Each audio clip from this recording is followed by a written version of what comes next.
The Prosecution of Anwar Ibrahim, the final play. Mark, I may have used the word persecution if I was writing the book. But it is a book that had to be written and must be read.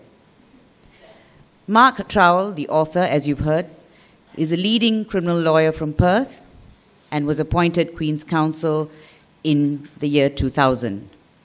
He is the co-chair of the Criminal Law Standing Committee of Law Asia.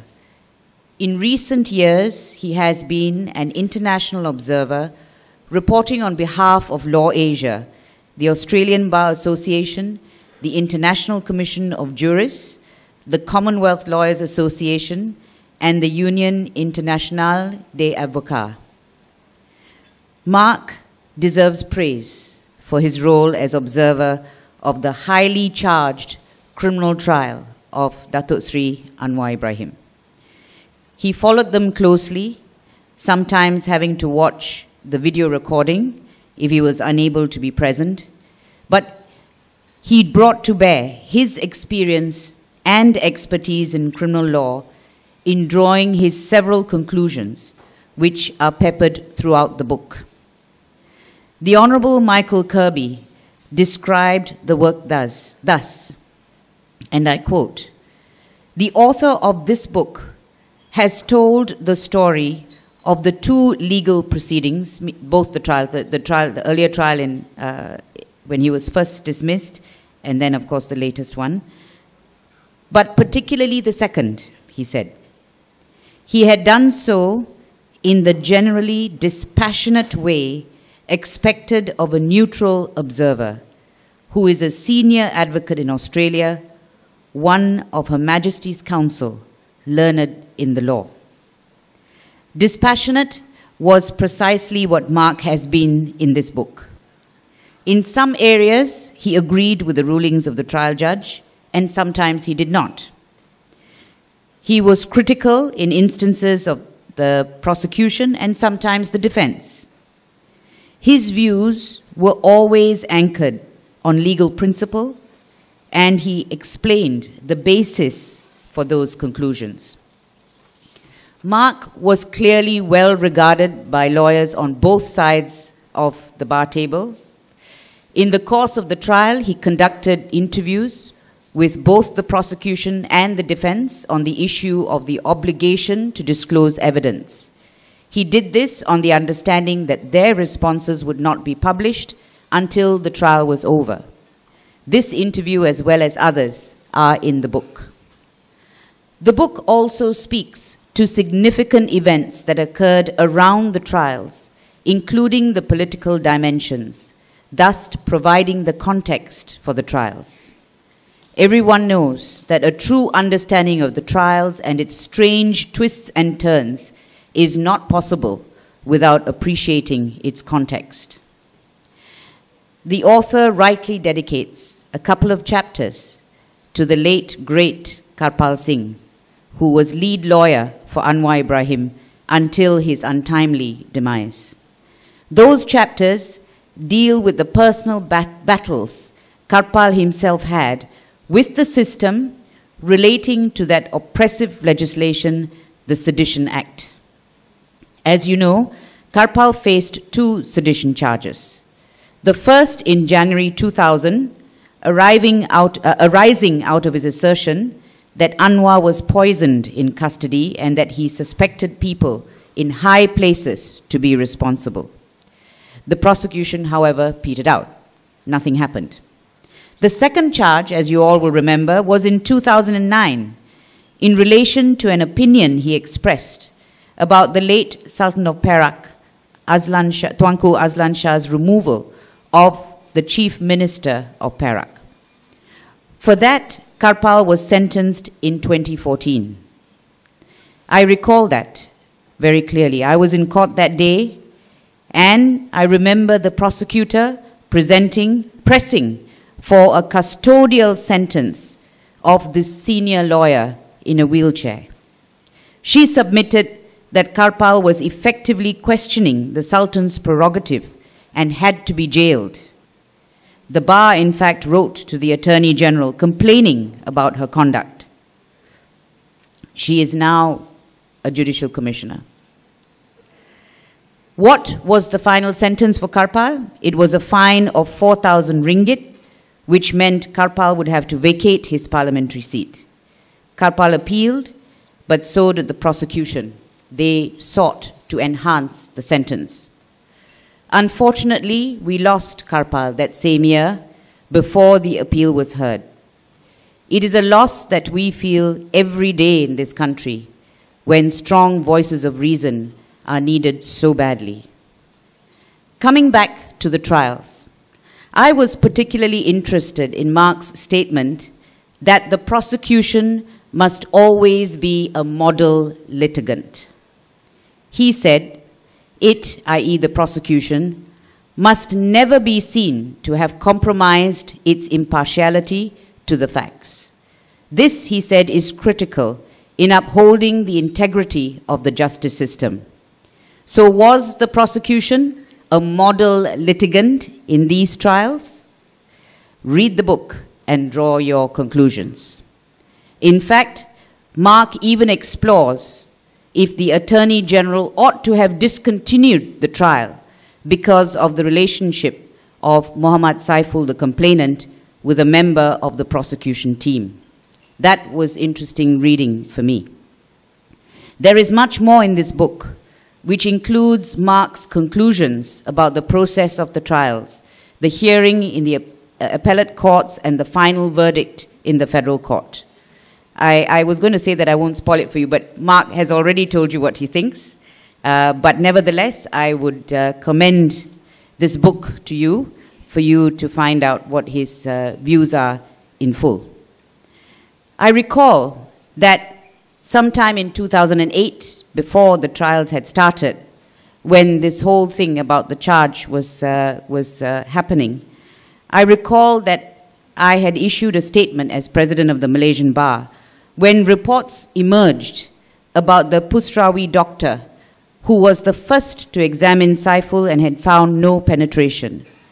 There were subsequent reports that he was being intimidated. I had then said, and I quote, "The credibility of the Malaysian justice system as a whole is therefore at stake.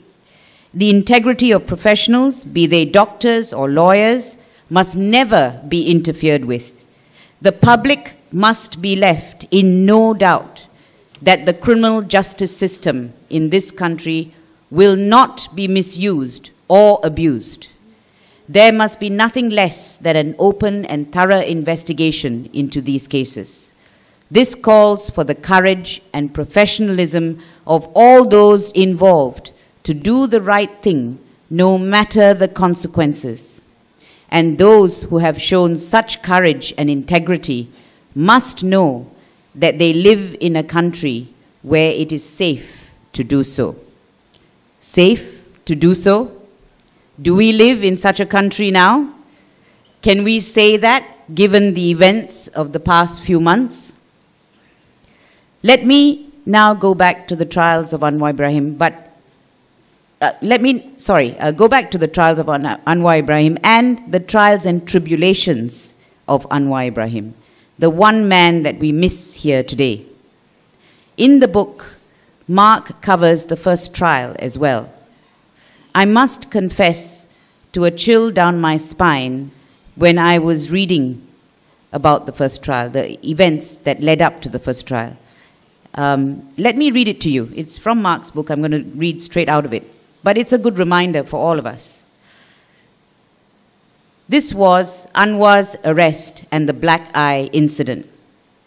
On the evening of 20th September 1998, after the rally in Merdeka Square, when Anwar was in the middle of a press conference with local and international media, a contingent of 250 armed and masked security police forced their way into his home, smashing doors and manhandling a large number of supporters who had gathered there. Anwar was immediately arrested under the Internal Security Act and taken from his house.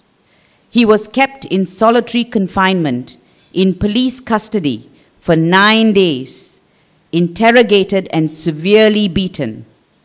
He was brought before a court on the 29th of September 1998 and charged with several offenses of corruption and sodomy, to which he pleaded not guilty.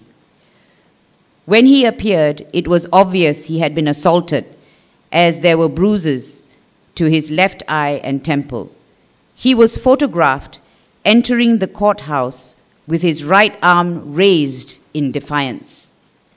He said Judge Hasna Hashmin, or he told Judge Hasna that he was asked to stand up, and I was boxed hard on the left temple and the right part of my head.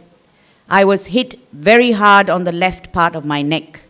I was then slapped very hard, left and right, until blood seeped from my nose and lips. Anwar described to me the events of that night. He said he was handcuffed and blindfolded, then savagely kicked and punched and left unconscious on the lockup floor. Eventually, some junior police officers took pity on him and assisted him.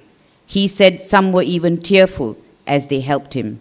Without their help, he believed he might have died from the assault. He added that his repeated requests for medical attention were ignored.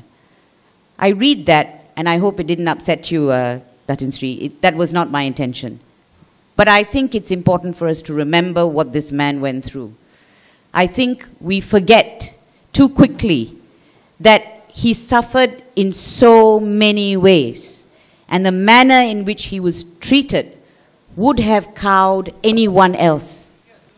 He spent 6 years in prison on the corruption charge. Corruption, that's the joke. I don't even know how small that corruption charge is, considering the kind of corruption we are facing right now.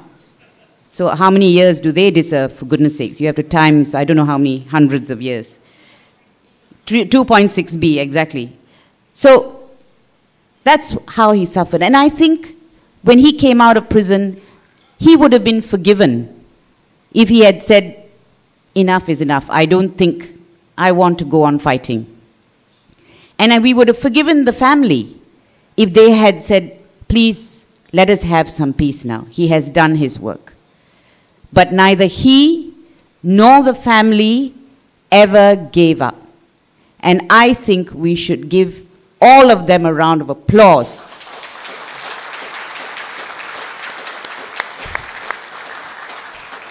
for continuing the very difficult fight that we are facing. 17 years after his sacking in 1998, Anwar Ibrahim still sits in prison. Of course, he came out, and for several years, he made a difference. He was responsible for bringing several disparate parties together and made them work together in a coalition, giving hope to Malaysians. And for that, I think we must never forget the sacrifices made by him and his family. So I highlighted that passage because I feel we must never forget how the system turned on one man and how that one man fought back and continues to fight back. Did we ever dream in 1997, 1998, that this could happen in our country? I never did. I never dreamed that we would be treated, if you recall, in 1998 onwards, to front page after front page on the details of this offense we hadn't even heard of, many of us, sodomy. Or do you recall all those, the mattress that went in and out of the courtroom and then ultimately was completely irrelevant? Do you remember the words irrelevant and relevant and irrelevant constantly used? I remember the revulsion I felt at the charge that had been drafted by the Attorney General's chambers. Someone remarked then, and I will never forget it, that that trial had robbed the nation of its innocence. Nothing was sacred. The bounds of decency meant nothing. Can you imagine what this did to the psyche of our children? And what about the psyche of the nation? It destroyed something, this trial that took place. In my view, these prosecutions should never have been brought. You would think that Anwar was Superman or something, you know, because then he had extra powers, because they're so petrified of him. So much so they had to take steps to put him back in prison. Having him outside, oh, they're really scared. So they had to make sure they brought another prosecution. And we all know that Anwar Ibrahim could have left before that final appeal in the federal court in 2014. In fact, he had many offers, but he chose not to do that. And now he is in jail, deprived, incidentally, of proper medical care, and I may add, denied free access to his lawyers, which he had before, but they have cut it down. They're making life difficult for him. How cruel must they be to deprive this man, whom they have punished over and over again in so many ways, to deprive him of proper medical attention and access to his lawyers. So I also praise the family of Datuk Sri Anwar Ibrahim, who stood by him, who are suffering with him, and I hope they know that they will always have our support.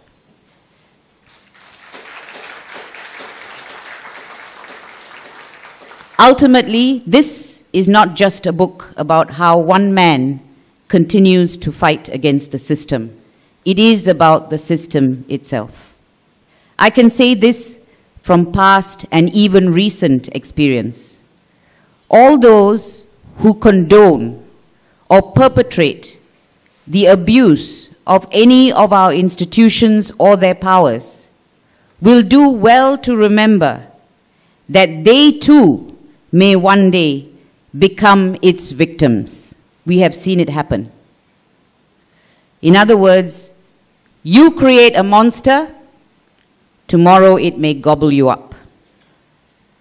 We who are associated with the law always have the higher duty to be true to the Constitution, to the rule of law, and to our duty to uphold both. We are its sentinels. It has been proven time and again that nothing else endures. Nothing else works, and nothing else matters, if indeed our goal is to build a just and democratic nation. And I leave you with this quote, that we must all be slaves to the rule of law if we are to be free. Thank you.